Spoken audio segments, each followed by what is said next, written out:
This is Akashvani. In the program Money Talk, now we bring you a discussion on reforms in India's mining sector. The participants are Dinesh Mahur, Joint Secretary, Ministry of Mines, and Shishir Sinha, Economic Analyst. Moderator is Rajesh Lake, Anchor.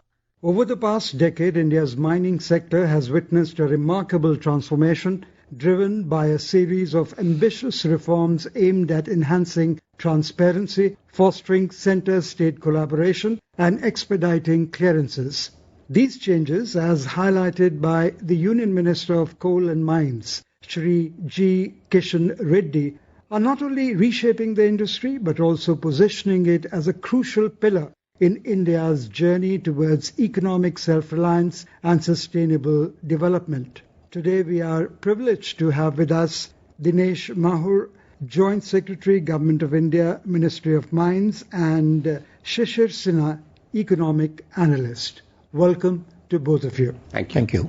Dinesh, how would you characterize the evolution of India's mining sector over the last 11 years, especially in terms of transparency and efficiency? I would like to mention that in the year 2015, the auction regime in mining sector was introduced. So that was the biggest effort by the government of India to introduce transparency and accountability in the mining sector.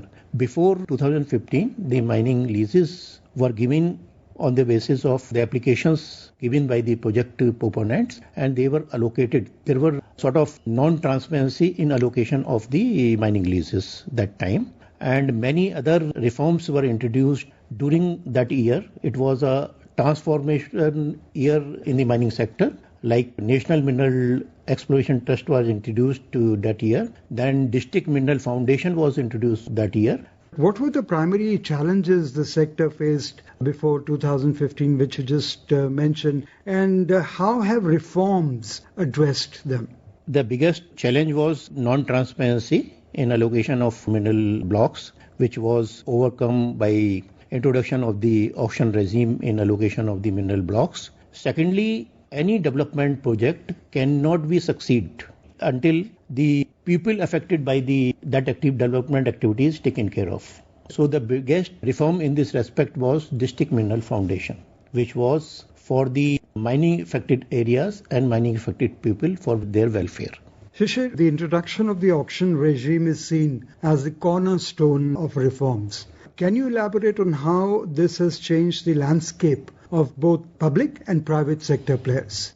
See, we all know that the natural resources are scarce and we need to find some way to have the maximum revenue or maximum return out of that. So when it is not a kind of auction mechanism, when somebody is coming and it is purely on the discretion of the government and the officials or the ministry to allocate particular mine to particular industry, then the government will be on the losing side. But when you are going to the auction side, the possibility is that you will get best player to go for mining, and at the same time, not just the central government but also the state government, which are the real owner of the land as well as the resources which are available below that land. So they are going to gain more and more into that. So on the one hand, you are getting technological advancement, you are getting district mining welfare fund. So when you are going for the rehabilitation, when you are going to provide benefit to the people who are affected by the mining, so all those process, when there is a transparency, when there is a more and more money is available, and the most important thing is that when you are going to have the better technology, the best technology in the mining operation, that is going to give you much more than what you can source from the mine. So I think this auction method is not purely a kind of what we call as a money earner kind of thing. It was also bringing a competition among the miners to provide the best technology and to get best out of whatsoever available is that. With over 500 mineral blocks auctioned in the last decade,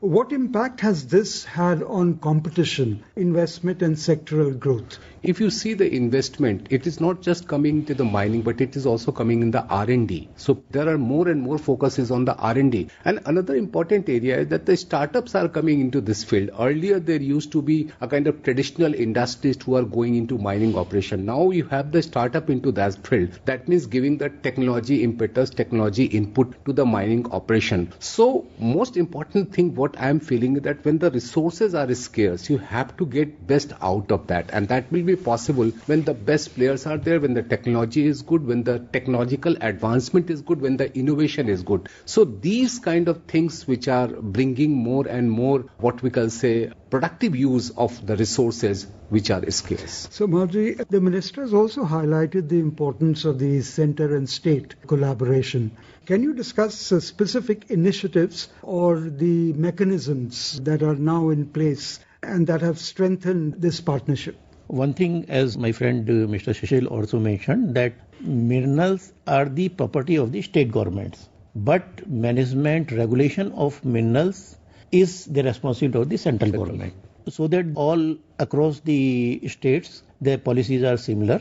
And if we talk about the central-state relations in the mineral sector, so in 2023, the critical minerals were block of 24 minerals was described as the critical mineral, which was included as part of the MMDR Act. So subsequently, during that year, because critical minerals were very, very important for the economic development of the country and security needs, central government was empowered to auction the critical mineral blocks in the country. So central government auctions the critical mineral blocks, then hand over to the state government for further processing. So that is the efforts of, in case of other minerals, state governments are doing auctions. So this is an effort to complement the efforts of the state government. If that be the case, then the State Mining Index and State Mineral Exploration Trust, how are they contributing towards professionalizing state mining departments? State Mining Index is an effort by the Ministry of Mines to rank the state for the readiness of the mining sector reforms. And the State Mineral Exploration Trust is on the same pattern as the National Mineral Exploration Trust, which was introduced in 2015. It is 2% of the royalty, and the proceeds from the National Mineral Exploration Trust are used for exploration of minerals in the country at present. And to supplement, there are two types of minerals. One is minor mineral, which are defined in the MMDR Act. The minerals which are not minor mineral, those are the major minerals. So minor mineral regulation is the responsibility of the state government. So the concept of state mineral exploration trust was introduced for the minor minerals so that state governments can put concerted efforts to explore the minor minerals in the state. Okay. Now, my next question is open to both of you, Shishir and Dineshji. What role have district mineral foundation trusts have played in ensuring local benefits and sustainable development? So over to you, Shishirji, then I'll speak. I think the most important thing is that when we are talking about the economic approach, and I'm just going to the concept of NITI. When NITI was formed in 2015, it was said that we are going from what we call as the bottoms-up approach, not the top-down approach. Earlier, what used to happen that if you are making a policy in the central government, irrespective of knowing the ground reality or irrespective of knowing the reality of each and every district or each and every block of the country, there could be a problem in one particular part of the country. But when you are going from the bottoms-up approach, that means you are taking confidence at the district level and knowing the reality of each and every district with the help of these district association, district bodies, then your entire policy implementation will be really effective one. I think that is a big change which has happened, and sir would be able to add more into that.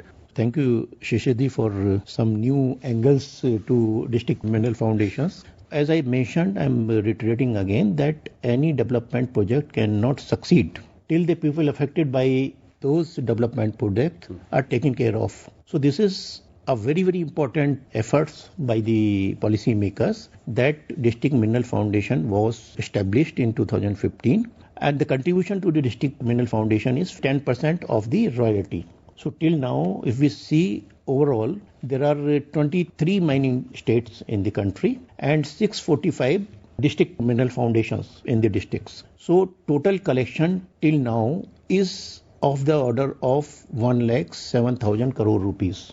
And that fund cannot be used beyond the district, number one.